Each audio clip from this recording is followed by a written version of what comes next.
Bismillahirrahmanirrahim. Assalamualaikum warahmatullahi wabarakatuh. Alhamdulillahirabbil alamin. Assalatu wassalamu ala asyrafil anbiya'i wal mursalin wa ala alihi wa ashabihi ajma'in. Wala hawla wala quwwata illa billahil aliyil azim. Allahumma la sahla illa ma ja'altahu sahla wa anta taj'alu hazana idza syi'ta sahla. Rabbi syrah li sadri wa yassir li amri wahlul 'uqdatam min lisani yafqahu qawli, amma ba'd. Kepada yang terhormat Tuan Moderator yang sudi menjadi moderator pada malam hari ini, kepada segenap AJK program yang penuh barakah ini kerana sudi menjemput saya sebagai penceramah bersama kalian semua, pada segenap hadirin, para alim ulama, para a'immah, para masyayikh yang kebetulan mendengarkan majlis ini, dan kepada segenap hadirin wal hadirat hafizakumullah.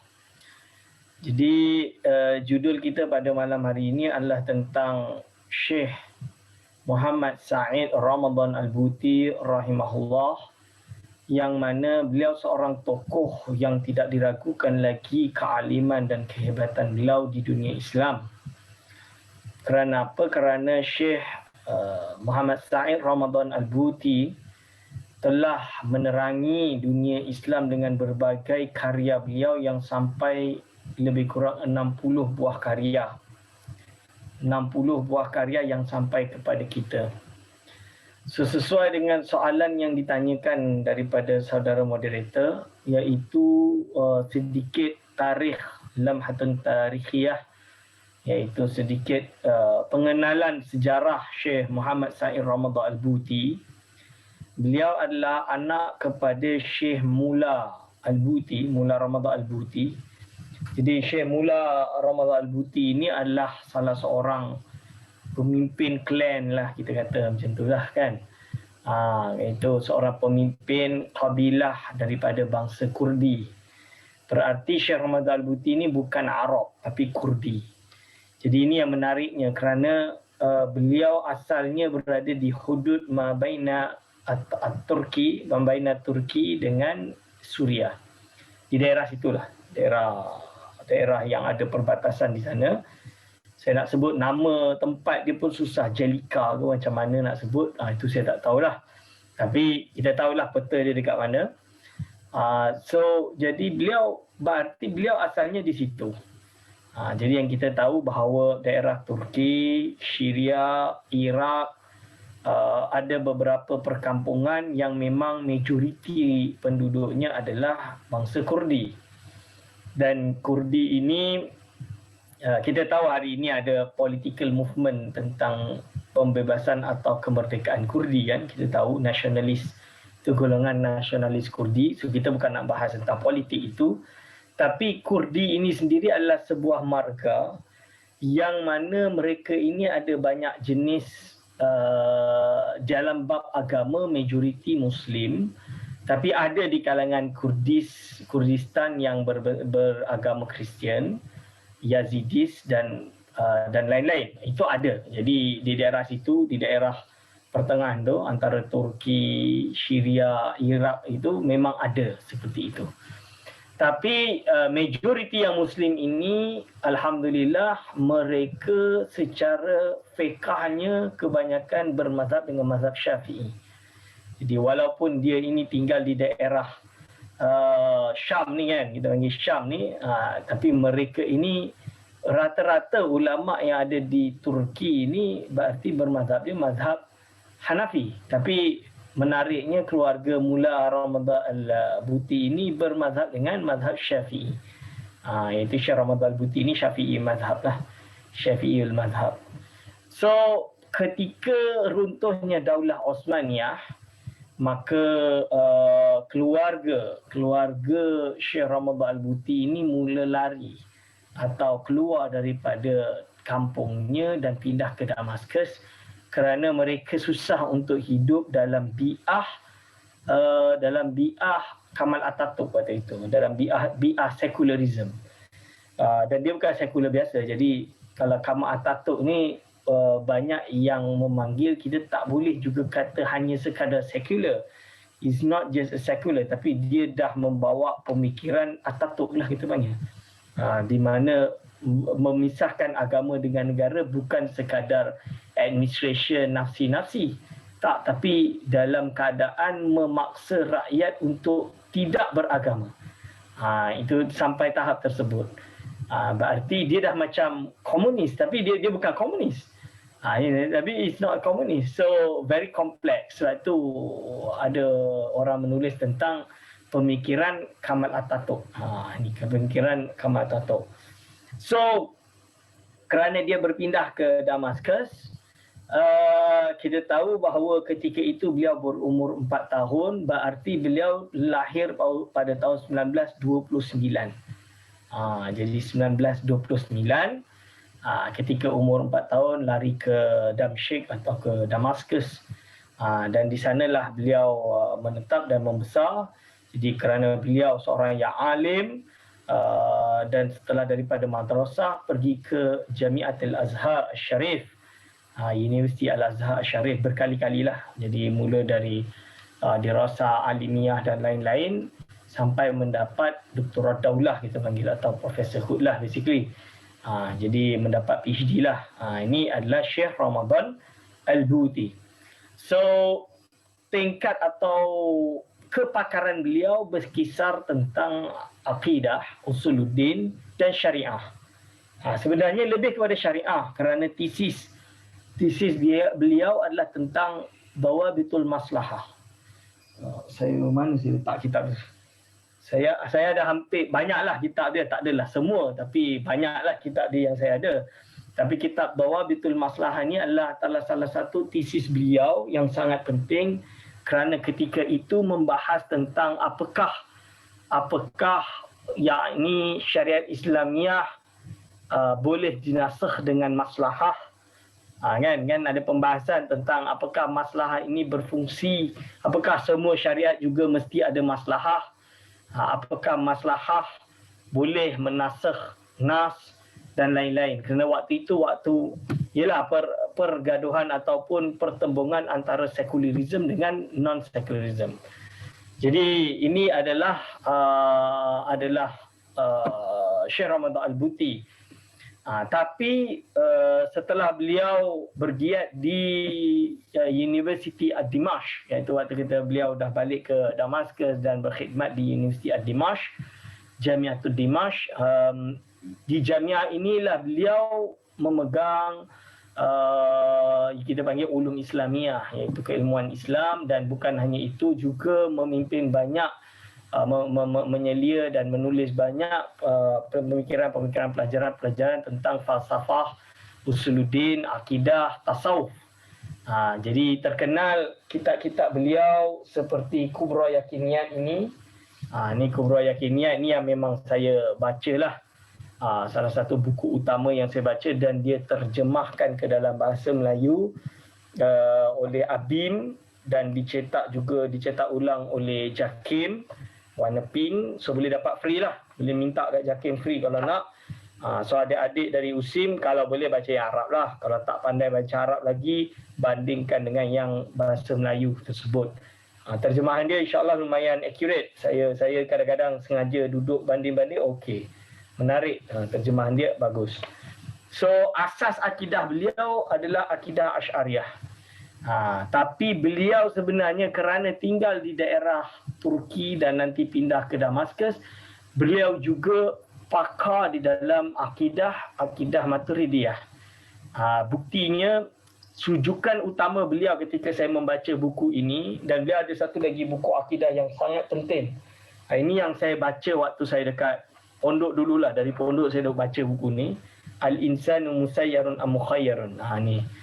So dalam kitab ini terzahir bahawa Syekh Ramadan Al-Buti dia memang pakar juga dalam mazhab Maturidiyah, bahkan dalam bab khalqul af'alil ibad, atau kita panggil dengan perbuatan manusia ni, perbuatan makhluk ni, antara golongan Jabariyah dengan golongan Qadariyah, dan di tengah sedikit ke kiri kita ada Mu'tazilah, tengah sedikit ke kanan kita ada Maturidiyah, and then kita ada Asy'ariyah yang ada di tengah.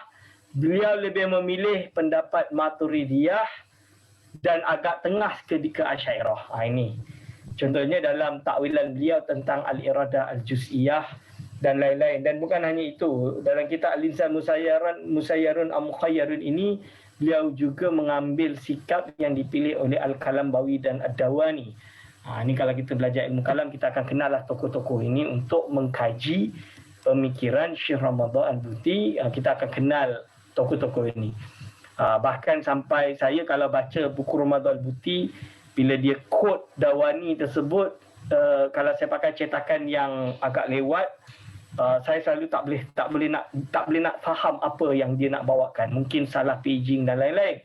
So terpaksa cari naskah yang pertama, iaitu naskah yang beliau pakai cetakan Istanbul, iaitu cetakan zaman Syekh Abdul Hamid Khan, Sultan Abdul Hamid Khan tu. Dari situ kita boleh nampak bila dia sebut paging tu, kita buka Hasyiah Kalambawi, kita boleh nampak sebab dia punya cetakan tu lain sikit. Itu contoh dia. Ni cara guidance kalau nak baca buku Syekh Ramadan Al-Buti, bila dia quote Hasyiah Al-Kalambawi Dawani tu, kita kena pakai nuskhah dia, jangan pakai nuskhah yang lain. Okay, so ini Syekh Ramadan Al-Buti. So ketika itu juga beliau banyak bergiat, tapi beliau sebagai ahli akademik.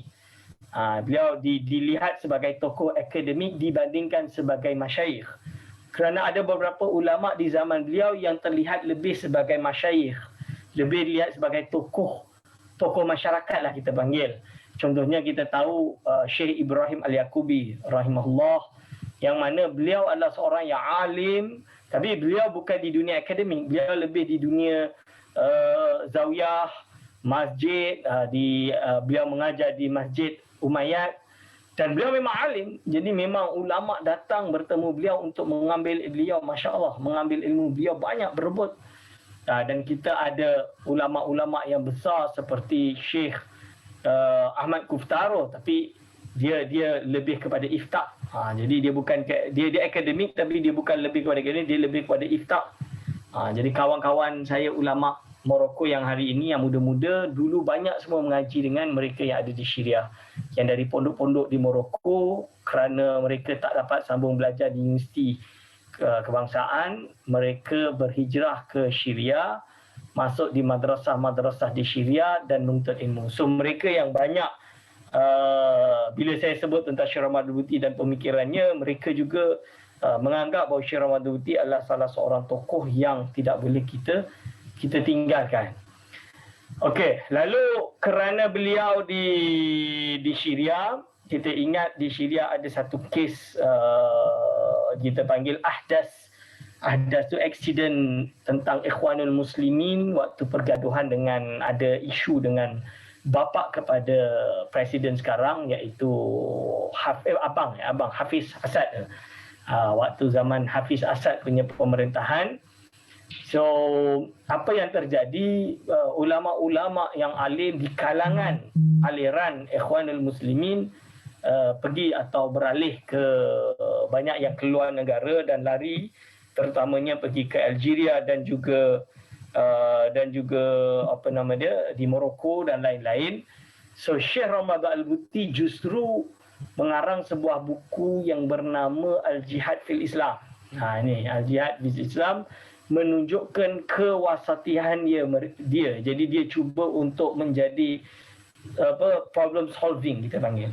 Bagaimana untuk menyelesaikan masalah tentang isu politik yang tidak reda.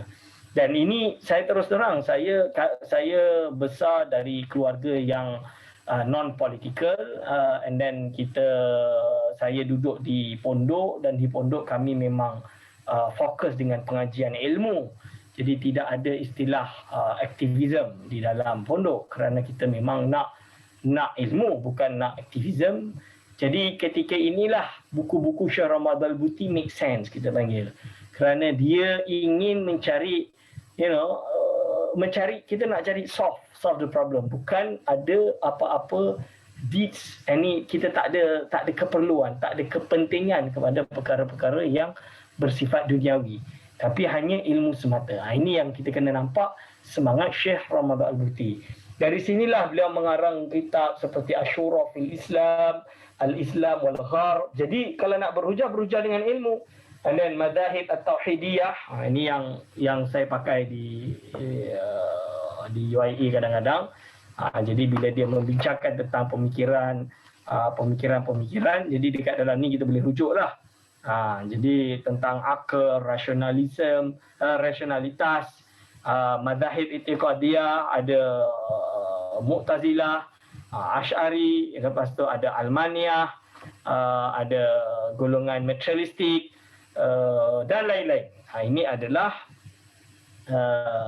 pemikiran Syekh Ramadan Al-Buti. Okey. So Syekh Ramadan Al-Buti, kerana mauqif beliau yang seperti itu, beliau selalu bertemu dan duduk juga berdiskusi dengan Hafiz Asad. Ada dalam tulisan-tulisan, banyak hatta orang yang menulis tentang beliau juga menceritakan perkara tersebut. Dan setelah Hafiz Asad meninggal, dan beliau masih berusaha untuk rekonsiliasi, kita panggil reconcile lah, nak reconcile. Kita tak nak gaduh kan, kita nak reconcile ni. So dia juga terkena pada isu sebenarnya Syria di zaman pemerintahan sekarang, iaitu Bashar Assad.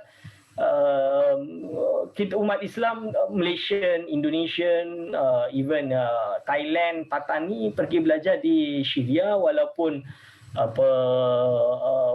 susah untuk mendapat visa, tapi kita tak ada masalah untuk masuk 3 bulan dan belajar di sana, tak ada masalah. It's not an issue.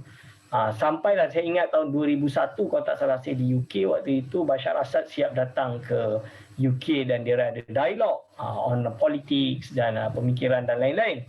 But what happened dengan Rabi'ul Arabi, the Arab Spring, ini kita panggil Arab Spring, maybe waktu itu banyak yang melihat suatu arus kebangkitan Islam, tapi justru kita dapat lihat Arab Spring hari ini justru menatijahkan musibah bagi negara-negara Arab kerana mereka dalam keadaan tidak menentu.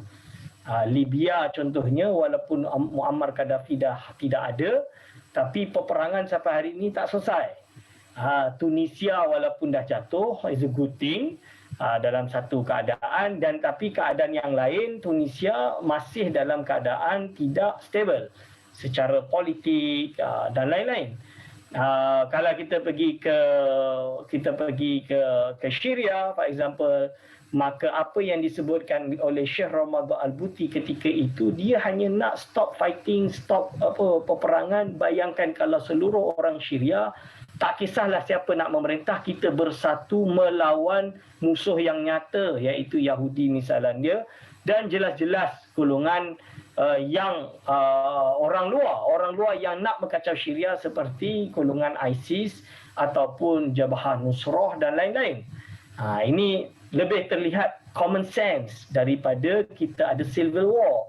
So what happened sampai sekarang, yang rugi umat Islam. Kita dah tak dapat. Saya sebenarnya tahun 2011 tu dapat pergi ke Damascus. Literally, sijil saya dah cop dah. Mujamma Abu Nur tu semua dah cop dah. Tapi tak pergi je. Tak pergi saja. Sebab tak pergi sebab Syekh Wahbah Suhaili datang 2011 dan dia kata, don't, it's not the time because benda-benda ini berlaku di luar Damascus. Dia kata dalam Damascus tak ada, tapi terjadi di luar, di Halab dan lain-lain. So it's not safe. Basically it's not safe. So sayang, dulu kita ada pelajar Malaysia, kita ada kedutaan Malaysia yang sejumlah 500 orang pelajar setahu saya waktu itu. Dan sekarang apa terjadi, kita tak ada mungkin 1 atau 2 pelajar, tapi justru pelajar Indonesia tambah banyak. Pelajar Indonesia ada 300 lebih kalau tak salah, dan kawan-kawan saya pun banyak yang belajar di sana dan masih belajar dengan ulama-ulama besar di Ma'had Fath Al-Islami, di Ma'had Tahzib dan di beberapa madrasah di sana. Dan bila saya tanya, dia kata, kita datang nak mengaji, so what? Itulah dia kata. So jadi apa yang disebutkan oleh Syekh Ramadan Al-Buti makes sense, but not everyone can accept his idea. And what happened, ialah ada orang yang membunuh dia. Sampai hari ini kita tak tahu siapa yang membunuh dia. Tapi saya tak percayalah kalau Bashar Assad membunuh dia, sebab dia on favor of Bashar Assad. Remember kan? dia menyebelahi kerajaan pada waktu itu kerana dia nak solve the problem. Dia nak let's solve the problem, bukan mix problem. So dia tak nak buat problem. So ini adalah sedikit sebanyak sejarah beliau, dan beliau menutup usia 2013 dalam keadaan syahid. Syahid iaitu meninggal mati syahid. Okey, insya-Allah saya kembalikan kepada moderator. Baik, syukran jazilan kepada Doktor di atas penerangan yang sangat jelas tentang sejarah tarikh kehidupan Syahid Dr. Muhammad Said Ramadan Al-Buti itu tadi. Baik, kita ke soalan kedua. Bagaimana pula dengan pemikiran Dr. Muhammad Ramadan Al-Buti ini dalam aspek akidah? Pemikiran dalam aspek akidah. Minta Doktor terangkanlah. Terima kasih. Okay. Bismillahirrahmanirrahim. Saya dah sebut tadi sikit bahawa beliau berakidah Asy'ariyah tapi menerima Maturidiyah. Dan perkara ini ada yang kata tak, beliau Maturidiyah sebenarnya Ustaz. Ada yang menerima pendapat macam tu. Tapi Maturidiyah yang menerima Asy'ariyah. Kalau saya, sepanjang saya baca, saya tak melihat klaim orang, tapi hanya sekadar saya baca macam saya baca Asy'ari. Itu yang saya kata. Satu saya kata, bila saya baca Kubra Al-Yakiniyat, atau contoh dia Mazahib Tauhidiyah ni, dalam buku Mazahib Tauhidiyah ni dia ada pembahasan tentang mazhab Asy'ari. Dia ada satu pembahasan tentang mazhab Asy'ari, Aqidatul Asy'ari. Tentang Firqah Najiyah. Ini dia sebut. Dan ahamul masail khilafiyah bainal Asy'ariyah wal Maturidiyah. Dari sini kita boleh tahu bahawa beliau berakidahkan Asy'ari. Selain daripada itu, kita juga boleh baca dalam kitab Kubra Al-Yakiniyat. Kalau kita melihat perbahasan yang beliau gunakan di dalam kitab Kubra Al-Yakiniyat adalah gabungan daripada mazhab Asy'ari, lalu Maturidi, dan selain dari itu juga ada perbahasan atau keterkaitan dengan menggunakan manhaj falsafi. Tapi bukan di ahli falsafah. Kerana falsafah ni umum, tapi ada beberapa isu yang kita kena tawafuk. Tawafuk baina falsafah nazariyat falsafiyah dengan Islam. Tapi tetap tujuan dia untuk mengizahkan Islam itu sendiri. Ini kehebatan Syekh Ramadan Al-Buti. Dia samalah macam Imam Al-Ghazali rahimahullah. Imam Ghazali bukan sebenarnya, walaupun dia rat falsafah dalam banyak isu, tapi dia ada benda-benda yang dia adopsi daripada falsafah. Sebab tu dia lebih kurang boleh saya sebut Imam Al-Ghazali itu adalah khudh ma safa wa da'il qadar. Iaitu ambil yang jernih dan buang yang keruh. Datang Piramli, ambil yang jernih, buang yang keruh, barulah apa tah lagu tu kan. Lebih kurang macam tu. So ini secara pemikiran akidah. Dan menariknya, Syekh Ramadan Al-Buti di dalam pemikiran akidah ini, kalau kita boleh baca, semuanya terkandung dalam Kubra Yakiniyat lah kita boleh baca.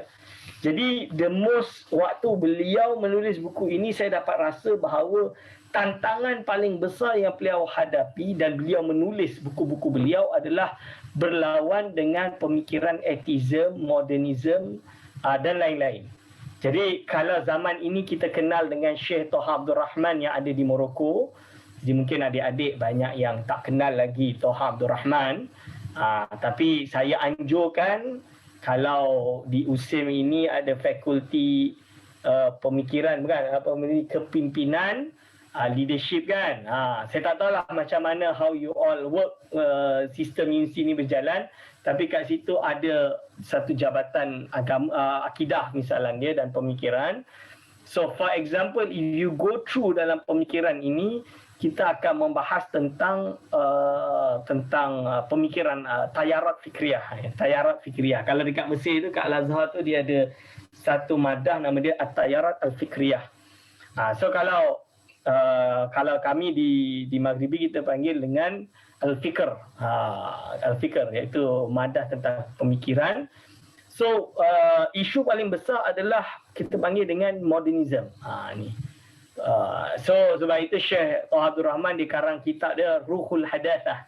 Dia Bu'sul Dahraniyah. Ini bagus dia Toha Abdul Rahman.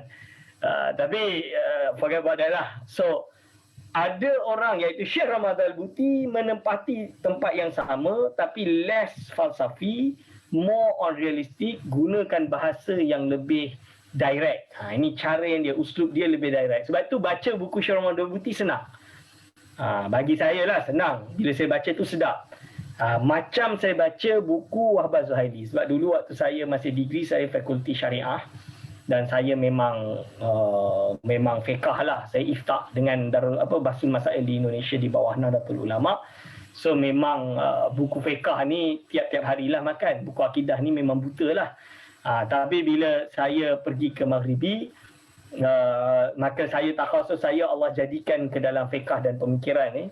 Adalah akidah dan pemikiran, falsafah dan lain-lain. Maka buku Syekh Ramadan Al-Buti ni memang saya baca habis lah. Bahkan kami menjadikan buku fiqh sirah beliau sebagai madah sirah yang ada di Maghribi. Just imagine di Qarawiyin pelajaran sirah adalah fiqh sirah Syekh Ramadan Al-Buti. Tu saya ingat lagi waktu sebelum saya masuk master, saya dekat Masjid Qarawiyin ngaji tu, saya belilah buku tu. Dan ngaji memang baca, ngaji dia ajarkan fiqh sirah. Sebab apa? Syekh Ramadan Al-Buti cuba untuk aplikasikan kenyataan dalam nusus syar'iyah itu untuk ditatbik pada isu sekarang. So ini yang dia buat di dalam buku Kubra Yakiniyat. Jadi dia menjelaskan tentang konsep ilmiah. Bila kita kata ilmiah, apa yang membawa kita ilmu? Sebab ilmu yang kita faham adalah ma'rifatu ma huwa bihi, iaitu sesuai dengan kenyataannya, kan? Contoh dia apa? Ustaz, handphone Ustaz apa? Handphone saya Samsung, misalan dia. Ini kenyataan dia lah. So ini ilmu. Kalau yang sama sekarang kita bezakan antara information and ilmu. Sebab apa? Contoh dia hadis kafa bil mar'i ithman an yuhaddisa bi kulli ma sami'a. Jadi cukuplah seorang itu mendapat dosa dengan dia menceritakan segala apa yang dia dengar. So apa benda tu, ulama mentafsirkan hadis tersebut, ada yang betul, ada yang salah. Bila dia apa dia dengar, dia cakap, apa yang dia dengar dia disampaikan, sama macam dia sebarkan fake news lah. Even though ada yang betul, but yet there is a false behind it, kan? Ada yang salah. So saya bagi contoh. So ini yang diulas. Jadi apa kita cara nazariah untuk dapat ilmu itu? Ini dijelas pada awal. Lepas tu of course from there dia hentam atheism dengan dalil kewujudan Allah dengan berbagai jenis. Dia ada banyak. Jadi memang cara untuk kita mengenal Allah ni banyak. Cara untuk kita mengenal Allah ini banyak. So inilah Syekh Ramadan Al-Buti, dia cuba bawa semua sisi untuk mengenal Allah, dan salah satu adalah dia memakai hujah yang dipakai oleh Aristotle, dan dia kata is legit untuk dipakai dalam Islam tentang four causes. Four causes. Jadi setiap benda di alam ini, kita ini ada four causes. Pertama kita ada matter, which is jauhar. Kalau kayu, meja dia datang daripada kayu, okay, matter. And then form, bentuk meja, contoh dia. And then dia kena ada agent, iaitu an-najjar, tukang buat meja. And then you must have purpose. Yani what's the reason of dia ada wujudnya meja? Untuk letak buku, untuk jadi meja lah. So dia ada purpose. So mesti ada 4. Tapi kewujudan, ada satu kewujudan, one existence that doesn't need purpose, doesn't need benda tadi lah. Tak ada semua itu. Dan dia dipanggil adalah sebagai the great mover. Bahasa Inggeris dia the great mover, which is diterjemahkan di dalam ilmu kalam oleh ulama adalah fa'ilul mukhtar. Kalau kita baca dalam kitab-kitab kalam, fa'ilul mukhtar. Ini contoh dia, itulah maksud dia. Cuma Syekh Ramadan Al-Buti dia tak naklah guna istilah lama tu. So dia twist istilah dia, dia gunakan istilah yang catchy, yang falsafi, cause, for example, al-illah dan lain-lain. Itu satu sisi. Dan belum lagi banyak perkara-perkara lain yang dia tonjolkan. Dia tonjolkan. So this is Syekh Ramadan Al-Buti. Contoh lain yang menarik dan perlu untuk kita faham dalam masalah al-insan musayyarun am mukhayyarun, dia cuba untuk menjadi penengah supaya tidak ada Asy'ariyah sendiri yang jatuh dalam kepada Jabariyah. Itu tujuan Syekh Ramadan Al-Buti. Dalam hal benda yang positif dengan yang negatif kan. So dia mentafrik, dia ambil mazhab Al-Kalambawi yang mentafrik antara fi'lus syar dengan khalqus syar. Dia kata Allah khalqus syar. Inilah akidah dia.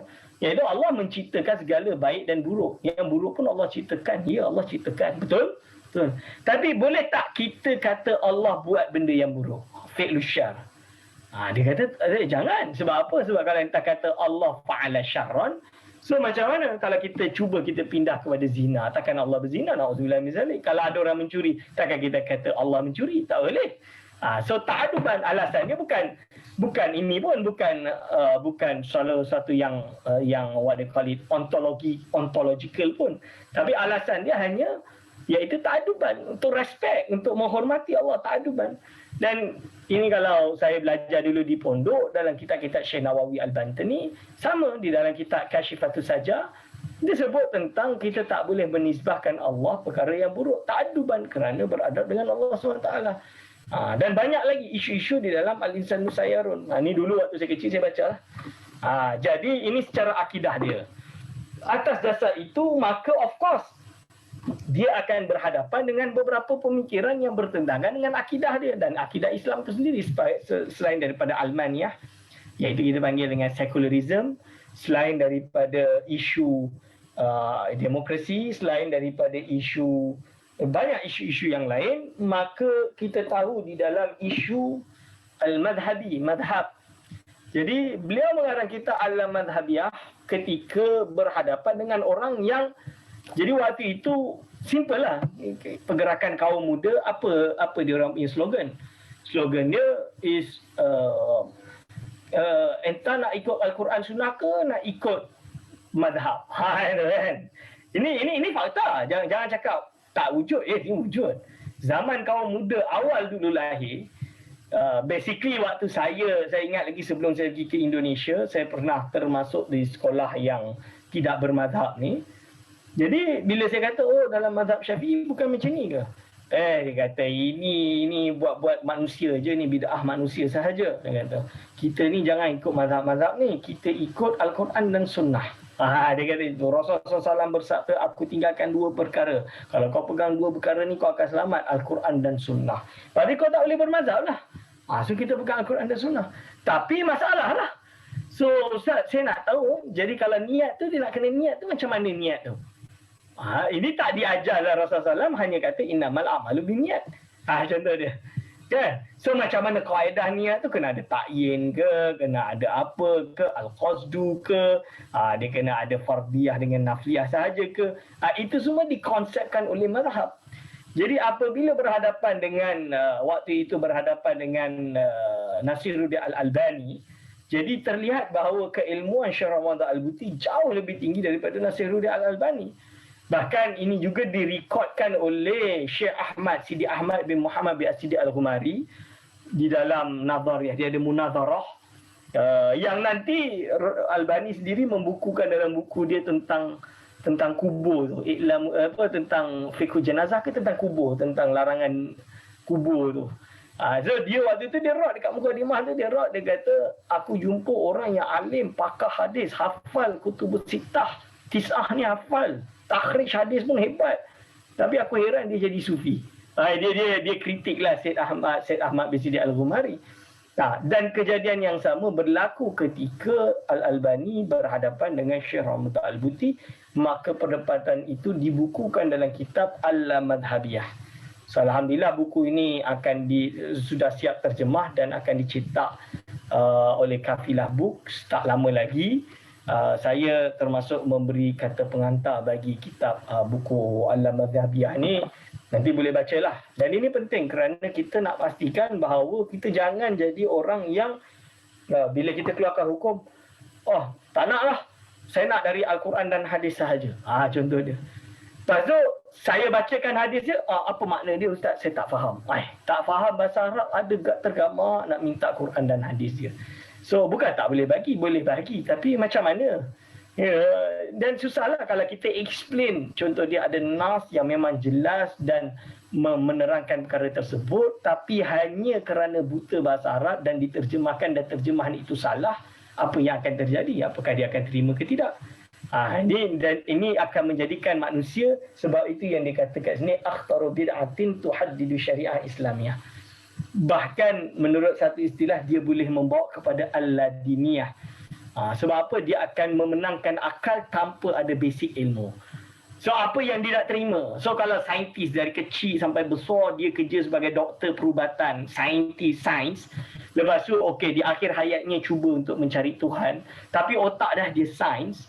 So he might even become atheist, tak percaya dengan Tuhan. Sebab apa? Akal mengadili segala-galanya. Tanpa ada background, tanpa ada di attempt dengan kemungkinan keruntuhan sains itu sendiri. Dan sains ni kalau dalam akidah kita panggil sebagai hukum adat. Hukum adat. Kalau kita belajar kan hukum ada akli, ada adi, ada syar'i, taklifi. Taklifi ni ada yang taklifi, ada yang wadai. Syar'i ni ada taklifi, ada yang wadai. So basically sains ni masuk dalam hukum adat lah. Bahasa sebahagian golongan menterjemahkannya dengan sunnatullah. Tapi saya lebih guna ilmu kalam punya istilah lah, iaitu hukum adat, iaitu apa yang berurang-urang kali terjadi, keterikatan satu perkara dengan perkara lain yang diulang-ulang akan terjadi. Ini nama dia hukum adat. Boleh tak dia tidak ikut the rules? Boleh lah. So physics is not everything. So kerana apa? Kerana boleh saja orang kena cucuk tak terbelah. Kan? Boleh kan? Kebal contoh dia. Boleh je orang makan racun tak mati. Boleh je yang namanya harimau mesti ngap. Tiba-tiba ada orang, dia tengok harimau tu diam, tunduk. Boleh tak terjadi? Kenapa tak boleh? Ini adalah hukum adat yang boleh saja mukhalafah. So, di situ juga muncul golongan yang dipanggil dengan as-salafiyah. Maka Syekh Ramadan Al-Buti mengarang kitab. Ini buku pertama saya. Buku pertama saya di pondok ni, buku dia. Maksudnya dia bukan kat pondok dibacakan buku ni, tak. Buku ni ada dijual di pondok-pondok. Maksudnya bukan dijual di pondok, ada dekat perpustakaan di pondok-pondok. Tapi saya dihadiahkan oleh abang saya, cetakan yang saya pakai cetakan sebelum ni. Lain sikit, tapi cetakan tu saya bagi ke abang saya waktu tu, dia ambil balik, dia bagi ke kawan dia. Dekat Jawa lah waktu tu di Kediri. So buku ini As-Salafiyah, so dia explain ini masalah dia. Jadi istilah sangat penting tuan-tuan dan puan-puan. Jadi kalau kita tertipu dengan istilah dan kita gone, kita akan hilang, belakang ni kita akan hilang. So bila dia sebut orang duk panggil saya ikut salafus soleh. Apa ikut salafus soleh tu sebenarnya? Ini yang disebut. So salaf ini bukan mazhab. Jangan kata saya ikut mazhab, saya mazhab salafi. Mana ada mazhab salafi? Kerana apa? Salaf ini dia bukan mazhab. Salaf ini adalah marhalatun zamaniyatun mubarakatun la madhabun islamiyyun. Ini judul dia. Marhalatun zamanah. Dia adalah fase waktu sahaja. Yang mubarakah. Yang kita akui ini adalah dah janji Rasul yang sabda. Kan? La madhabun islamiyyun. Dia bukan mazhab Islam. Jadi salaf ini bukan sebuah mazhab, dia hanya sebuah fase perjalanan waktu.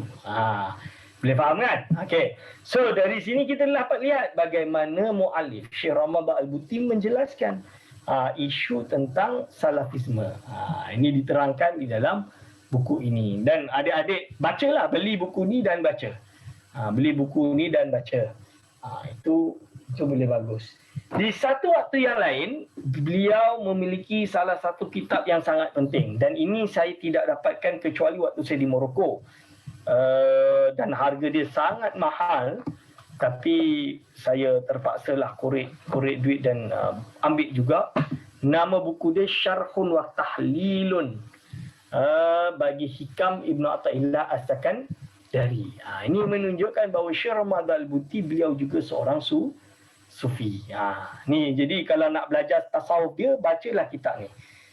So saya duduk dengan salah seorang ulama besar kita, iaitu Syekh Baba Ridauddin. Baba Ridauddin dari pondok Mengkuang Titi di Di Pulau Pinang, beliau cerita bahawa beliau ngaji dengan Syekh Ramadan Buti kitab ni. Mengaji kitab Al-Hikam di Damaskus. Salah satu kitab yang paling penting yang dikarang oleh Syekh Ramadan Al-Buti. Okey. InsyaAllah kita masuk ke soalan lain. Rasanya waktu pun dah nak habis dah. Okay, Alhamdulillah, terima kasih atas pencerahan yang cukup menarik tentang pemikiran Dr. Muhammad Ramadan Al-Buti dalam aspek akidah. Hebat ulama kita, masya-Allah. Okey, kita ke soalan ketiga. Saya minta untuk doktor bagi sikit tentang pencerahan dari doktor berkaitan dengan konsep dakwah, politik dan jihad melalui pemikiran Dr. Muhammad Said Ramadan Al-Buti itu sendiri. Okey. Tafadhal. Terima kasih. Bismillahirrahmanirrahim. Ni soalan ni agak sedikit sensitif. Saya biasanya tak terima soalan politik. Tapi kerana kita nak faham Syekh Ramadan Al-Buti, kita kena faham satu perkara, tuan-tuan dan puan-puan, hadirin wal hadirat hafizakumullah. Kita ini muslim bersyahadah, betul? Bila kita muslim bersyahadah, kita ada satu kaedah, al-muslim akhul muslim. Muslim itu adalah saudara semuslim. So apabila kita tahu muslim saudara semuslim, perbezaan pendapat di dalam kebijakan yang bersifat polisi negara, yang bersifat kebijakan administratif negara, atau kebijakan di dalam apa-apa yang berkaitan tentang maslahat ammah. Kita dengar tu Ini dipanggil dipanggil dengan istilah bahasa Arab sebagai siyasah. Betul ke tidak? Dipanggil dengan as-siyasah. Atau diterjemahkan dalam bahasa orang putih dipanggil politik. Okay. So apakah kebijakan, polisi atau bahasa Arab dia siyasah ini wujud dalam Islam? Tentulah wujud. Kita tak kata dia tak wujud. Of course dia wujud.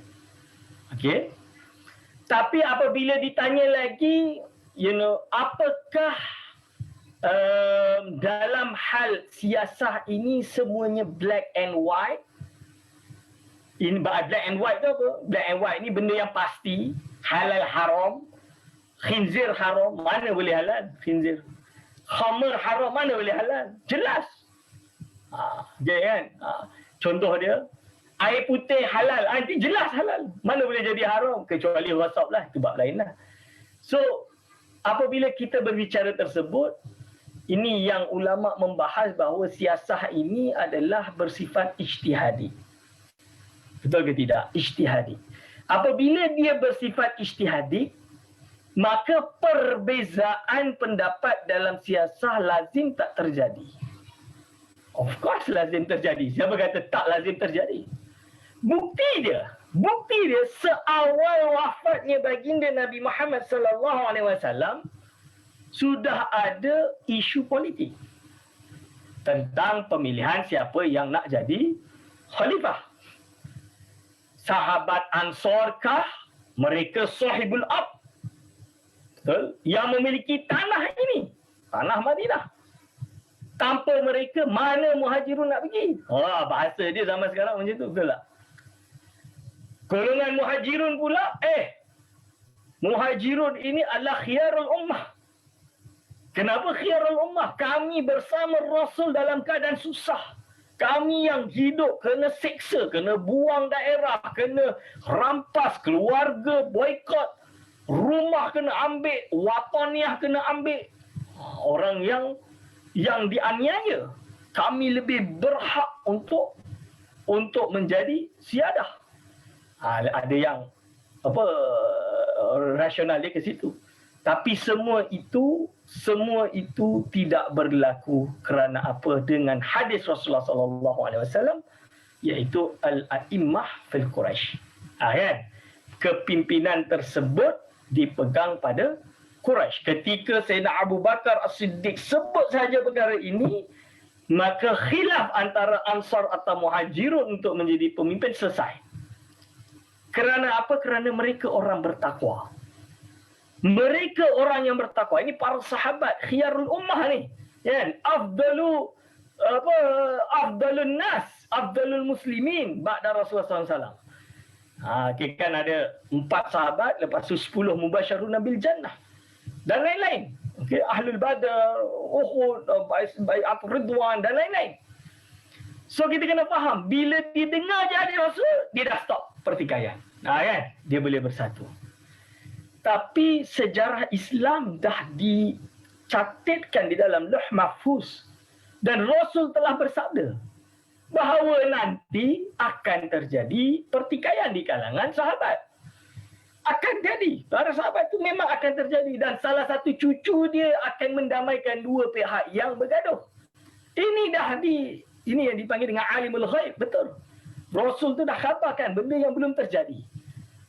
Dan ternyata betul ketika terjadinya peperangan Siffin, berpecahlah Islam, kan? Lalu bertuak lagi daripada 2 menjadi Khawarij lagi. Ada yang jadi Khawarij, Tasyayyu' dan berpecah-pecah-pecah. Semuanya kerana adalah isu politik. Atas dasar itulah Asy'ariyah mengambil keputusan pergaduhan antara para sahabat adalah ijtihadi kerana dia isu politik. So apabila dia ijtihadi, ada yang salah, ada yang betul, tapi yang salah tidak boleh kita kata dia ini fasik. Tidak boleh kita jarhu dalam keadaan dosa besar dan lainnya. Kita hanya boleh kata ijtahada fa asaba falahu ajrani. Man ijtahada fa akhta'a falahu ajrun wahid. Jadi ini jelas. Supaya kita tidak memfasidkan Muawiyah, tidak memfasidkan para sahabat yang bersama Muawiyah. Banyak sahabat hebat-hebat bersama Muawiyah. At the same time, kita pula tidak mengkafirkan Ali yang pada waktu itu dilakukan oleh generasi Yazid untuk menjarhu, memburuk-burukkan Ahlul Bait. Tadi ini politik. Faham? Politik ini ijtihadi. Sebab itu ulama bila mensyarahkan tentang politik, dia kata apa? Dia kata politik ini adalah maslahah. Semuanya tergantung pada maslahah. Apabila dia tergantung kepada maslahah, berarti maslahah ini rajihah, ghairu rajihah dan lain-lain juga ijtihadi. So, kejadian yang ada di Halab di Syria telah membuatkan Syekh Ramadan Al-Buti melihat bahawa dia kena solve the problem. So dia karang kitab Al-Jihad fil Islam. Cuba baca. So kita tak boleh ta'assub kepada mana-mana pemikiran politik dalam keadaan apa? Yang beza dengan ini salah, sesat, kafir. Itu tak boleh. Mungkin kita boleh favor kepada salah satu pemikiran politik. Okey. Pada waktu itu mungkin antara Ikhwanul Muslimin dan non-Ikhwanul Muslimin. Mungkin ada orang memilih bersama Ikhwanul Muslimin. Tapi apakah boleh orang yang bersama dengan Ikhwan Muslimin menganggap Muslim yang tidak ikut Ikhwan Muslimin berarti telah kafir? Atau wajib bagi setiap orang Muslim untuk berjihad fisabilillah meruntuhkan dinasti ataupun meruntuhkan pemerintahan Bashar atau Assad, pada waktu itu Hafiz Assad. Contoh dia. So that is the question. Dia kafir tak? Tak. Dia Muslim tak? Dia Muslim. So perbezaan ni urusan apa? Perbezaan politik. So kalau perbezaan politik, kenapa kena jihad? Ibarat dia dengan Malaysia ni lah. Bergaduh bertahun-tahun dari kecil sampai besar. Gaduh, berdamai-damai, gaduh, damai-damai, gaduh. Pecah lagi tu, pecah ni. Tu Muslim tak Muslim? So kalau gaduh politik je lah. Janganlah gaduh sampai tak boleh nak kahwin. Ini memang salah besar lah. Sampai berbeza warna tak boleh nak kahwin. Apa ni? Saya bagi tahu. Saya bagi contoh. Berbeza ideologi dalam bab ini tak boleh nak bersama. Tak boleh nak duduk. Tak boleh nak senyum. Tak boleh. Al-Muslim akhul Muslim. Ini benda ijtihadi. Boleh tak kita dewasa dalam berpolitik ikut Barat dalam bab ini? Ikut Barat ni jangan ikut Amerika lah. Tapi kita ikut contoh dia. Di Europe. Perbezaan parti boleh tak untuk duduk berdiskusi bersama dengan ramah? Tak ada nak gaduh sampai baling kursi. Boleh tak? Cuba kita nilai. So ini pendekatan yang dibawa oleh Syekh Ramadan Al-Buti. Dia tak nak orang gaduh, tu je. Kita tak gaduh. Dan kita jangan sekali-sekali ingat, dalam hierarki kita kena macam ni. Ini kesalahan besar. Kita kena tegaskan perbezaan al-jamaah dan lain-lain. Itu semua ijtihadi. Apabila dia ijtihadi, so it's not black and white. Dia bukan black and white. Dia boleh betul, dia boleh salah. So, selesaikan permasalahan dengan musyawarah. Sebab tu dia karang buku lagi satu bernama, tangan saya sakit. Iaitu apa? Asyura fil Islam. Ni. Ini saya tak habis baca. Itu baru sampai, saya baru baca sikit, lepas tu dah sibuk dengan kerja lain. Sebab baru sampai tak sampai 4 bulan lagi. Asyura fil Islam. Ini sebanyak. Ini boleh faham kan? Jadi itu isu politik. Jadi basically, kalau ada perbezaan politik, kalau kita boleh duduk bersama dan berbincang, kan selesai masalah. Itu inti dia. Boleh tak kita nak keluar declare jihad kepada sesama Islam? Mana boleh. Kita sama Muslim, mana boleh. Dan inilah yang menyebabkan jadi tokoh-tokoh yang justru mengeluarkan statement menghantam Syekh Ramadan Al-Buti dan menyebabkan Syekh Ramadan Al-Buti sampai dibunuh bertanggungjawab dalam bab ini. Kerana apa? Kerana beliau hanya ingin perdamaian. Dan ini yang menyebabkan guru kami Syekh Abdullah bin Bayah sendiri keluar dan membentuk Ta'zizus Salam sebab dia nak cuba mengspread perdamaian. Why kan kita berdamai? Kita sama Muslim. Tak kisahlah sekarang kita tak berada di bawah satu khalifat. Tak ada khalifat Uthmaniyah. Okey, kita ada banyak nation state, negara-negara kebangsaan ni. Ada Tunisia, Algeria, Maghribi, Syria, Egypt, ada macam-macam ni. Kenapa kita tak boleh hormat satu dengan yang lain bersama-sama demi kepentingan Islam? Kita dah lupa dengan kejadian di Andalus. Apa yang menyebabkan umat Islam jatuh di Andalusia? Kerana umat Islam menjadi ta'ifiyah, menjadi golongan yang berpuak-puak. Boleh tak kita berbeza tapi kita duduk? Boleh. Boleh tak? Boleh. Jadi saya sendiri secara akidah, saya Asy'ari, saya ada kawan, saya ada guru yang Salafi. Saya duduk bersama. Boleh saya belajar sama, duduk sama, ketawa sama. Dia tahu saya Sufi. Tak apa, tak ada masalah. Ada yang tahulah, ada yang tak tahu. Yang tahu tu memang dia relax, dia tak ada masalah. Tapi berbeza sekarang pada hari ini, kita dekat Malaysia terutamanya memang tak boleh lah. Susah nak duduk bersama. Ini masalah dia. So, mungkin itu sedikit tentang isu politik. Baiklah doktor, biasalah bila ada soalan berkaitan dengan isu politik ni, dia memang soalan yang agak panas lah. Kan, tambah-tambah ni di negara kita sendiri dengan perbezaan pemikirannya dengan masalahnya. Orang kata duk bawa damai bincang elok-elok doktor no. Baik. Kita ke soalan terakhir daripada kami sebelum kita buka soalan untuk hadirin-hadirat yang sedang tengok live Facebook sekarang. Soalan terakhir bunyi begini ya. Apakah pendapat doktor tentang penekanan yang boleh diterapkan kepada golongan anak muda pada zaman sekarang ni berkaitan dengan sumbangan pemikiran Dr. Muhammad Said Ramadan Al-Buti? Baik, doktor minta penjelasan dulu. Bismillahirrahmanirrahim. Kepada adik-adik yang muda-muda ni, kita bagi tahulah. Jadi kalau betul-betul ingin menyelami Syekh Ramadan Said Ramadan Al-Buti ini, kita kena faham kecintaan beliau terhadap ilmu dan amal.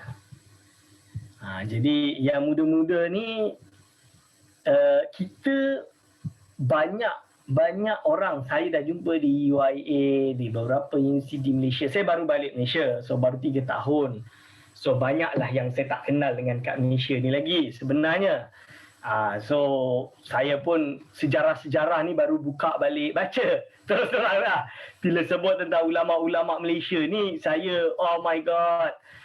Banyak yang saya tidak tahu. Saya terus terang saya kata. Tapi salah satu yang saya lihat, kita di Malaysia kena ada sifat cinta ilmu. Dan ilmu jangan dilihat hanya sebatas kelompok sendiri.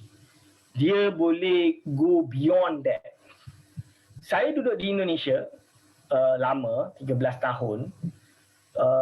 Saya di pondok dan juga di universiti, di kalangan akademik dan juga di kalangan NGO. Jadi aktif dalam Nahdlatul Ulama Basul Masail tu.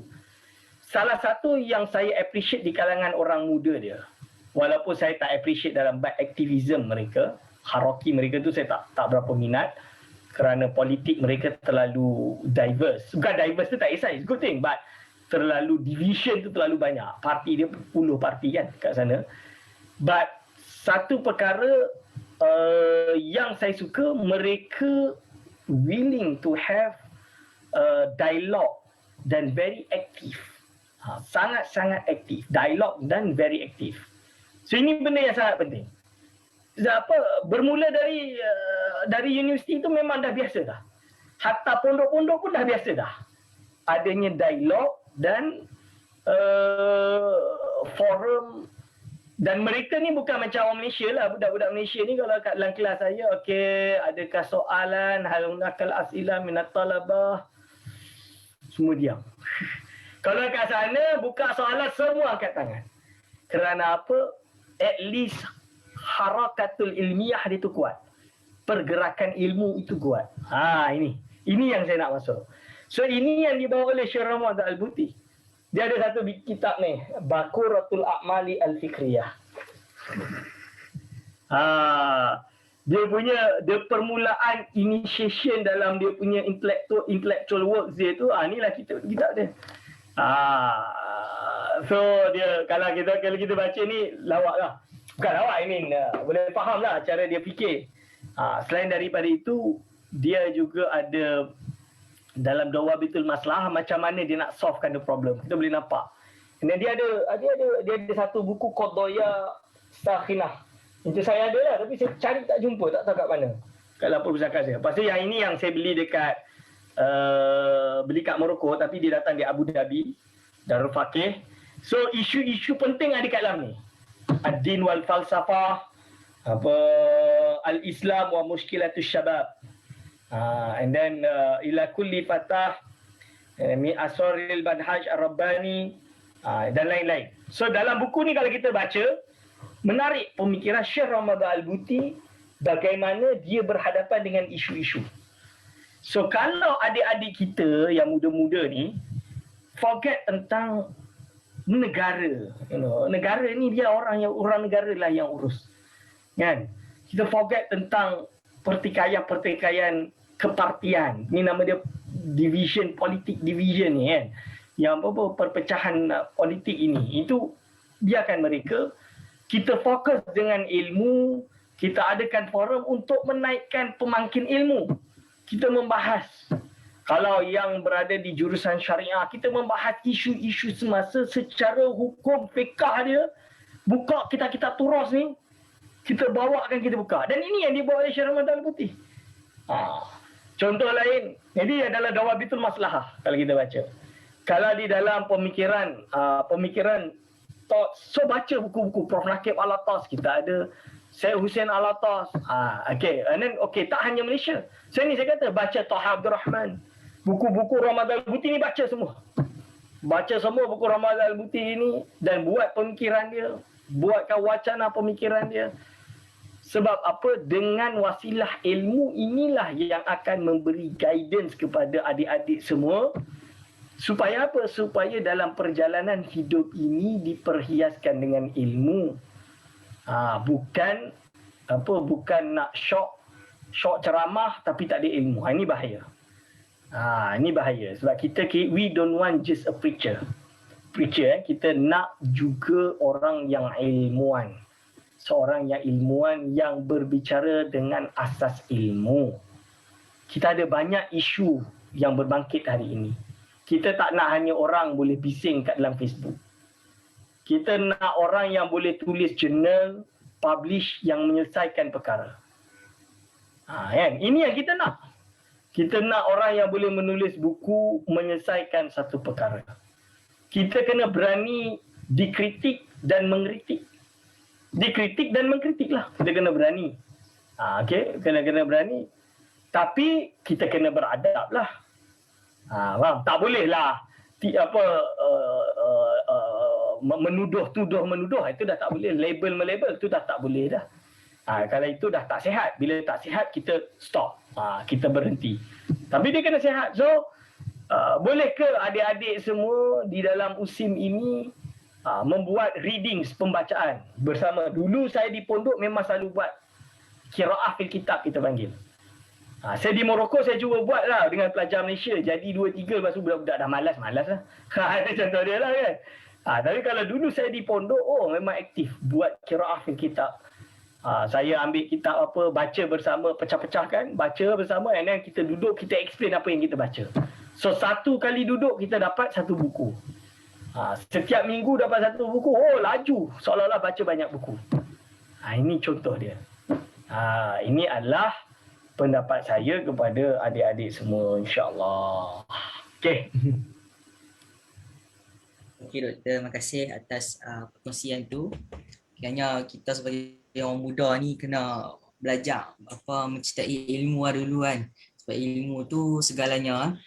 Yang kita kena hidup dalam suasana orang berilmu ni supaya ada pergerakan dalam ilmu tu sendiri ya doktor ya. Betul. Okey, baik. Alhamdulillah kita sudah selesai mendengar nerangan dan perkongsian. Jadi tibalah masanya untuk kita teruskan kepada sesi soal jawab daripada para peserta. Jadi para peserta yang ingin bertanyakan soalan boleh mengutarakan soalan di ruangan komen Facebook yang disediakan. InsyaAllah saya akan bacakan yang mana sekadar masa lah kan. Sekadar masa. Okey, baik. Kita tengok je ya.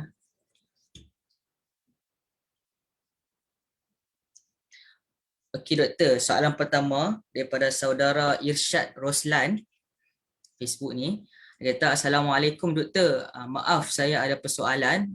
Apakah perbandingan yang ketara antara aliran Asy'ariyah ni dengan aliran Maturidiyah? Mungkin doktor boleh bahas sikit lah.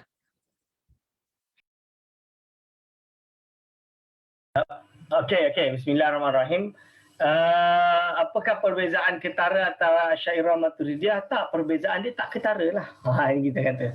Perbezaan dia tak ketara. Cuma ada beberapa isu yang mana perbezaan tersebut tidak menyebabkan seorang itu terkeluar daripada Ahli Sunnah wal Jamaah. Saya bagi contoh. Maturidiyah kata Allah ada sifat takwin.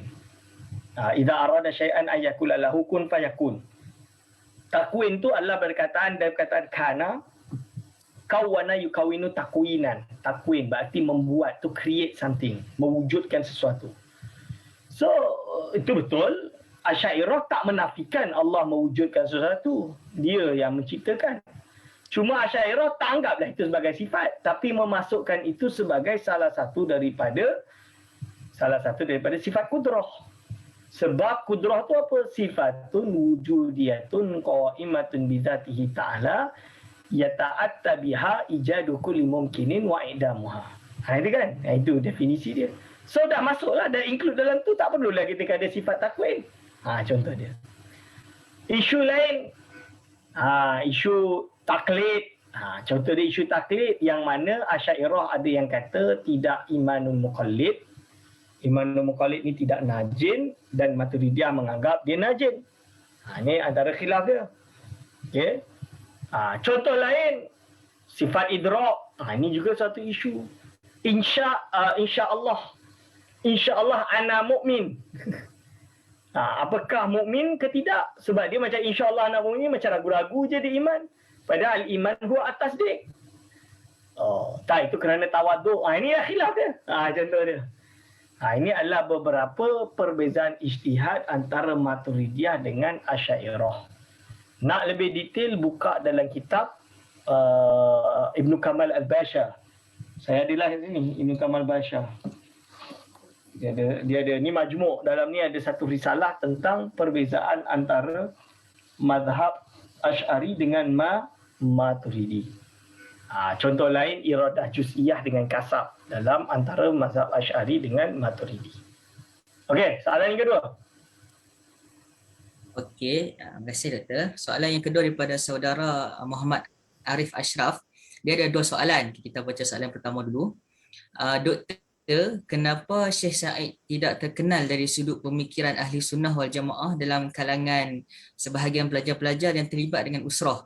Dan terkadang Syekh Said lebih dikenal dari sudut ahli sirah kerana bukunya Fiqh al-Asirah. Fiqh Asirah. Okey, satu Nak dulu. teruskan pada satu. Tak, satu-satu. Nanti saya lupa. Okey, baik. Okey, soalan yang pertama. Saya pun tak tahu usrah tu apa. Sepanjang hidup saya tak pernah ikut usrah. Sebab apa? Sebab manhaj saya adalah mengaji kitab.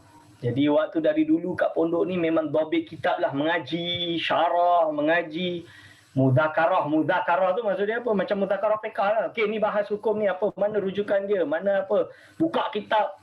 Kiai ke tak kiai ke, alim ke tak alim ke, kalau nak cakap kena buka kitab, baca kitab Arab tu depan semua orang. Macam tu lah.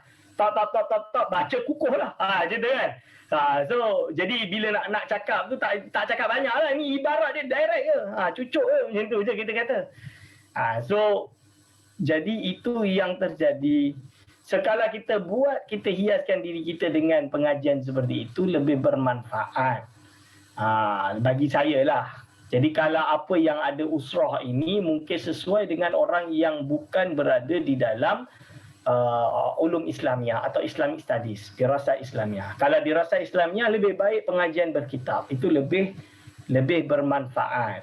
Jadi kalau orang yang dari engineering ke, so dia dah urusan dunia je yang dia fikir kan. So dia nak ada pengisian rohani dengan cara ikut usrah, itu tak apalah. Tapi kita kena ingat bahawa jangan jadikan Islam itu sebagai rubber stamp ataupun sebagai slogan untuk kepentingan kelompok dan peribadi kita. Kalau terjadi macam tu, apa yang akan terjadi? Kita akan membuat Islam ini menjadi sebuah agama yang hanya ikut golongan tertentu bukan lainnya. Ini tak boleh lah. Faham kan? Kita jangan nanti contoh dia kalau tak ikut warna aku, engkau bukan Islam. Itu tak boleh lah. Tak boleh macam tu. Dan kita kena faham, Syekh Ramadan Al-Buti, Fiqhus Sirah dia salah satu sahaja daripada kitab dia.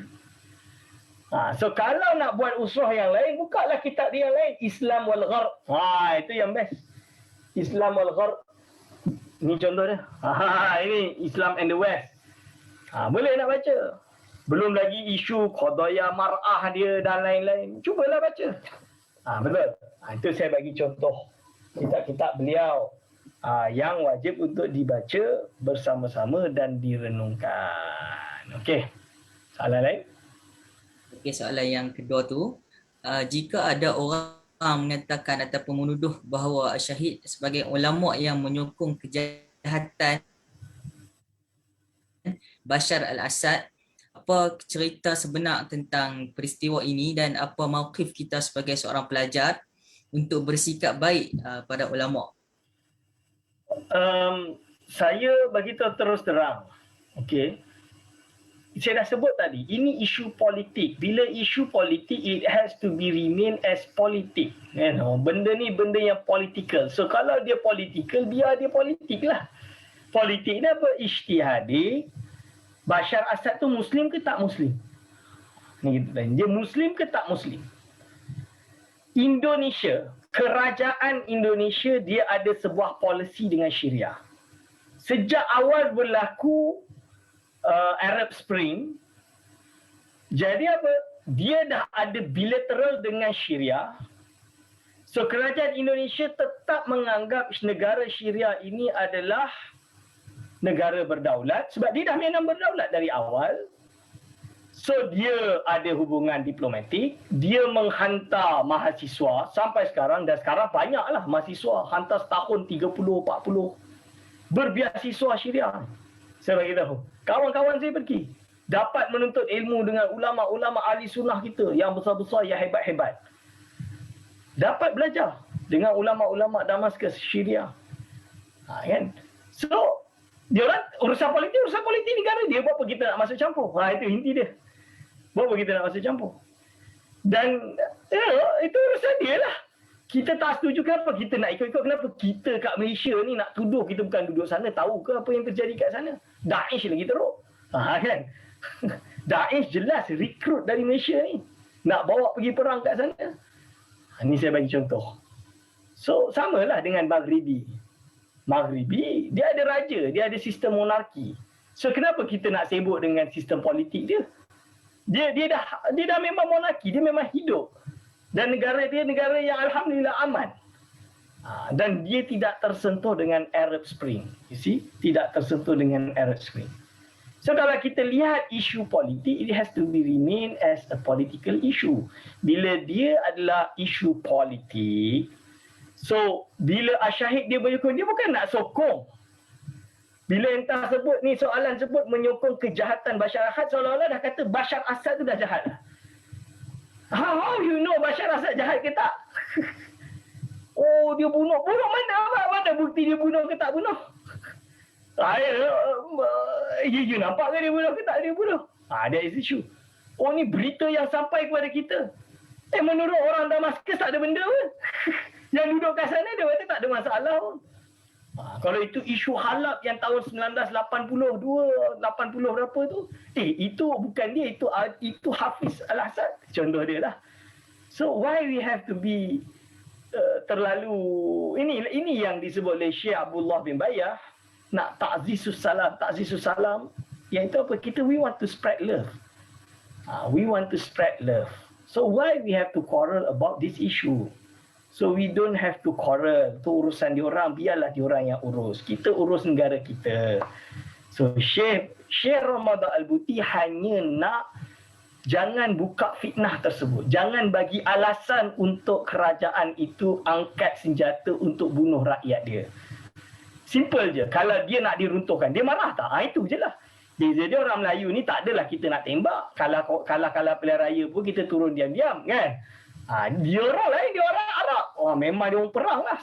Contoh dia paling senang. Berapa banyak dosa yang nak ditanggung kejadian yang ada di Libya hari ini. Sampai hari ini. Dulu Libya ni negara kaya raya. Zaman Sultan Raja Sanusi. Kaya raya, aman, tak ada gaduh. Muammar Gaddafi ambil. Kan, kudeta. Apa yang terjadi? Okeylah, lepas tu di bawah tangan besi dia masih aman damai. Libya kaya raya sampai Muammar Gaddafi dianggap Raja Afrika. Kerana apa? Dia yang bina masjid-masjid di seluruh negara Afrika. Mali, Senegal dan lain-lain. Bila Arab Spring dia dibunuh. Memang dibunuh dengan kejamnya. Ya. Salah dia. Dia memang salah. Tak apa kata tak salah. Dia kudeta tu benda salah. Betul? Okey, dia dibunuh. So, apakah itu selesaikan masalah pada hari ini di Libya?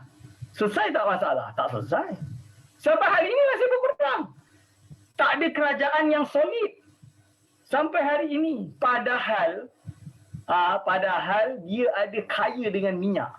Morocco ni tak ada minyak. Beli minyak dari Libya. Dulu Morocco ni bebas orang Libya nak masuk Morocco. Hari ini dah kunci tak boleh masuk Morocco. Sebab isu politik. Dan Raja Morocco menjadi Raja Afrika sekarang. Sebab apa? Dia yang kaya di Afrika dan dialah bina masjid di seluruh negara Afrika untuk tolong orang Islam yang ada di negara Mali, Senegal, Cote d'Ivoire, Central Africa dan lain-lain. Djibouti, semua itulah dia tolong. Dan dia bagi biasiswa beribu pelajar Afrika pergi belajar kat Morocco setiap tahun. Ini dia cuba nak tolong al-Islam, al-Muslim, akhul Muslim. So kenapa sampai isu politik kita nak sampai bunuh-membunuh? Itu je isu dia. Faham? So, that's it lah. So, buat apa kita nak sampai bunuh-membunuh? Ini. Okay, next. Okay, soalan seterusnya daripada saudara Muhammad Razi. Adakah Syekh Muhammad Al-Buti ni seorang mujtahid. Adakah Syekh tu seorang mujtahid? Kita anggap mujtahid dengan makna mujtahid membentuk mazhab yang baru, of course tidak. Mujtahid membentuk akidah baru macam Abul Hasan Asy'ari, dia bukan buat akidah baru, dia buat manhaj jadali yang baru kita panggil. Itu macam mana? Of course dia tidak membentuk school of thought yang baru. No. Tapi dia berhasil, dia mujtahid. Kalau bahasa Dr. Khalid Zahri dia kata mujtahid fi ilmi al-aqidah li hadzal asr. Itu okey. Jadi dia mujtahid di dalam perbahasan akidah pada waktu ini, li hadzal asr, pada waktu ini, pada musim ini, pada zaman ini.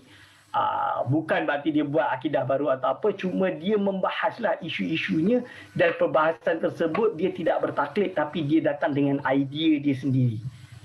Itu betul dan ini memang Syekh Ramadan Al-Buti. Itu bagi saya jawapan saya itu. InsyaAllah. Okey. Soalan seterusnya daripada saudara Muhammad Firdaus Muhammad Arif.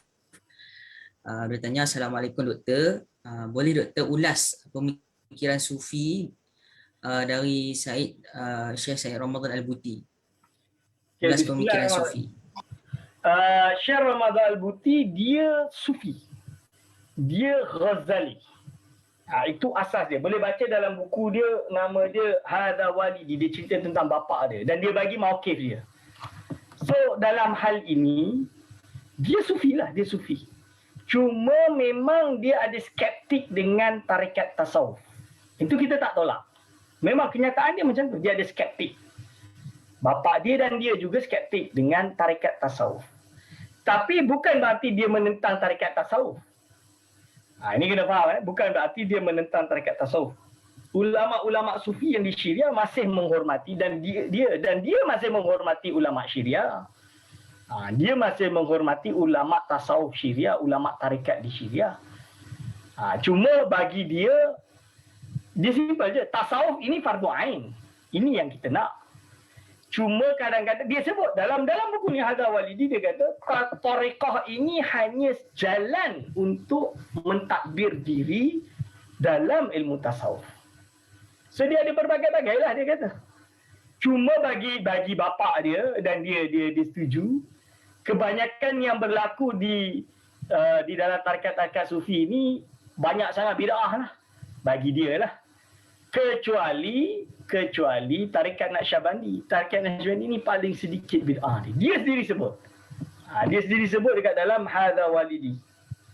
Ghaira anna tariqatan Naqsyabandiyata aqalluha bid'an. Bid'an. Ini dia sebut. Sebab dia kata inna turuq sufiyata kullaha la takhlu minal bid'ah. Jadi semua tarikat-tarikat tasawuf ini kebanyakannya tidak sepi daripada bid'ah, mesti ada bid'ah dia. Kecuali tarikat Naqsyabandiyah yang paling sedikit bid'ah dia. Tapi bila kita kata macam tu, ya, tapi kita have to understand. He might not really, bapa dia bila dia kata macam tu, Mullah Ramadan Al-Buti bila dia kata macam tu, mungkin dia tidak intimak, tidak membesar di dalam tarikat Syadiliyah atau di dalam Zawiyah atau di dalam tarikat-tarikat tertentu. Ini kita kena faham. Memang dia banyak dalam hal tarikat Naqsyabandiyah sebab dia banyak membaca buku Maktubat As-Sirhindi. Dalam ni pun dia sebut. Dalam kitab Maktubat As-Sirhindi. So dia memilih jalur dakwah dia, tarikat dia, tasawuf dia adalah dengan al-ilmu wal-amal.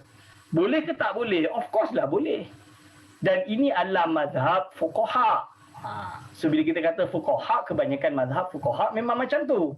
Dan tak salah, saya ada kiai di Indonesia, alim kabir, murid dia banyak. Sufi memang lembut, tapi dia tak bertarekah. Ambil tarekah apa? Dia taklah. Tarekah dia tarekah taklim wal mutalim. Tapi dia ada tak menyesatkan tarikat lain? Taklah. Ini beza dia.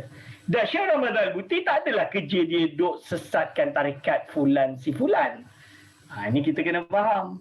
Itu bukan jalur Syekh Ramadan Al-Buti. Ini dalam bab tariqah. Dan dalam bukti dia baca Al-Hikam, disyarahkan Al-Hikam. Ini bukti dia. Ada beberapa qadaya dalam tasawuf yang dia tak sepakat. Itu ijtihadi. Dan of course dia berpendapat macam tu, dan kita di dalam mazhab, contoh dia, saya bagi contoh paling senang adalah isu Rabithah. Dia menolak Rabithah. Rabithah dalam tarekat Naqsyabandiyah itu ada, iaitu menggambarkan gambar guru sebelum zikir untuk boleh sambung pada Allah, kepada guru, dan guru kepada Allah Subhanahu wa taala. Okey, ini dipanggil dengan Rabithah. So dalam di Negeri Sembilan, Rabithah tak ada masalah. Okey. Cuma Syekh Ramadan Al-Buti mengharamkanlah. Kenapa dia haramkan? Bagi dia, ini dah tak betul lah, dia kata. Ini bukan ajaran asir Hindi dan lain-lain. Dia wrong. Tapi golongan Sufi Naqsyabandi yang lain, dia kata, tak, ini memang ada dalam kitab-kitab kita, dalam Tanwirul Qulub, juga orang Kurdi yang karang, Amin Al-Kurdi, dan yang sebelumnya, semua ada. Dia ada, Abdul Khaliq Al-Hujuani pun mengajarkan perkara tersebut. So apabila dibahas perkara ini, benda tu ijtihadi. Dan ternyata isu kenapa Rabithah dia serang, dia tak setuju isu Rabithah, sebab isu dia adalah, kalau dekat dalam page 101 ni dia sebut, orang masyayikh Tariqah Naqsyabandiyah yang dijumpa zaman dia menganggap bahawa Rabithah itu daruri, benda yang wajib, yang mana seorang itu tak boleh usul kecuali dengan Rabithah. Jadi dari situ saya boleh faham lah. Bila dia sebut daruri, ini mewajibkan lah. Mewajibkan berarti dia tak fleksibel. So maybe dia ada loss of translation dia between both of them. Dia memahami bila daruri wajib seorang orang menjadi bahagian daripada fardu ain. Padahal di sisi golongan Naqsyabandi, sebenarnya dia bukan daruri. Daruri ni berarti adab-adab yang mesti diikuti. Boleh tak kalau tak buat? Kenapa tak boleh? Itulah dalam Naqsyabandi, kenapa tak boleh? Benda tu benda yang salah satu adab sahaja aurat. Kalau buat jadilah, kalau tak buat tak ada masalah. Bukanlah berarti seorang itu jatuh dalam kesesatan, tidak. So benda-benda macam itulah. Jadi ada yang tanya pada saya, Ustaz, Syekh Ramadan Al-Buti ni tak bertarekat, dia makan menentang tarekah kerana apa? Kerana dia kata dah tak ada guru mursyid dalam video dia. Saya katalah kalau Syekh Ramadan Al-Buti tak ada guru mursyid, betul lah, sebab dia memang alim kabir. Kan, dia alim kabir. Kalau kita ni yang jahil macam ni, perlu kepada guru mursyid untuk jalan tasawuf kita. Wallahu a'lam bishawab. Baik, Allahu, cukup panjang lebar jawapan yang telah diberikan daripada doktor daripada soalan-soalan yang telah diajukan oleh para peserta yang hadir, para hadirin hadirat yang hadir. Jam sudah menunjukkan pukul 10.37. InsyaAllah mungkin soalan tadi itu adalah soalan yang terakhir lah. Alhamdulillah, terima kasih diucapkan kepada Dr. Aiman atas perkongsian ilmu yang begitu bermanfaat sebentar tadi. InsyaAllah semoga ilmu yang dikongsikan dapat sama-sama kita amal dan kongsikan kepada orang lain. Saya mewakili majlis ingin mengucapkan ucapan rasa syukur dan syabas kepada semua pihak yang terlibat dalam menjayakan majlis kita pada hari ini, sama ada secara langsung ataupun secara tidak langsung. Di kesempatan ini saya ingin memetik sepotong ayat dari surah Al-Mujadilah ayat 11 yang berbunyi, A'udzubillahi minasyaitonirrajim. Yafsahillahu lakum wa idza qila shuzu fanshuzu yarfa'illahu alladhina amanu minkum walladzina utul ilma darajat wallahu bima ta'maluna khabir. Allah akan meninggikan orang-orang yang beriman di antara kamu dan orang-orang yang diberi ilmu pengetahuan beberapa darjat. Dan Allah Maha mengetahui apa yang kamu kerjakan. Moga kita semua akan beroleh keberkatan daripadanya dan tiada untaian kata yang mampu dilafazkan selain ungkapan rasa syukur dan ucapan terima kasih yang tulus ikhlas buat semua atas kesudian hadir memeriahkan program wacana ilmiah ini. Bunga seroja di atas para jatuh ditimpa bunga berangan. Andai kata tersilap bicara, kemaafan jua kami pohonkan. Bagi mengakhiri program wacana ilmiah ini, dengan ini dijemput Al-Fadil Doktor sekali lagi untuk memimpin bacaan doa buat kita semua. Persilakan Doktor. Bismillahirrahmanirrahim. Alhamdulillah rabbil alamin. Hamdan yuafi ni'mahu kafi mazida. Ya Rabbana lakal hamdu kama yanbaghi li jalali wajhika wa 'azimi sultanik. Allahumma salli ala sayyidina Muhammad sultan tunjina biham jamil ahwali wal afat wa taqdi lana biha jami'al hajat wa tutahhiruna biha min jami' sayiat wa tarfa'una biha indaka darajat wa tuballighuna bi asal ghayat min jamil khairati fil hayati wa ba'dal mamat. Allahumma salli ala sayyidina Muhammad bi adadi anwa'i rizqi wal futuhati ya basar rizqi wa sutus kalimat syarul qarisab. Ubsud alaina rizqa wasi'an min kulli jihati min khada'ini khabi ghairi min makhlukin bi falika wa karamika bi ghairi hisab. Allahumma yassir umurana umur dini wa dunya wal akhirah. Allahumma inna nas'aluka mas'alaka minhu Muhammadun nabiyyuka wa rasuluka sallallahu alaihi wasallam wa na'udzubika min syarri ma zatka minhu Muhammadun nabiyyuka wa rasuluka sallallahu alaihi wasallam. Allahumma arinal haqqa haqqan warzuqna ittiba'ahu batila batilan warzuqna ijtinabahu. Allahumma balighna al-Makkah wal Madinata li ziyarati haramika wa harami habibika Muhammadin sallallahu alaihi wasallam. Yusran ala usran ma'arahati wa salamati birahmatika ya arhamar rahimin. Rabbana hab lana min azwajina wa zurriyyatina qurrata a'yunin waj'alna lil imama. Rabbana la tuzigh qulubana ba'da idh hadaytana wa hab lana min ladunka rahmah. Rabbana innaka antal wahhab. Rabbana atina fid dunya hasanah wa fil akhirati hasanah wa qina adzabannar. Subhanaka rabbika rabbil izzati amma yasifun wa salamun alal mursalin walhamdulillahi rabbil alamin. Al-Fatihah. Amin.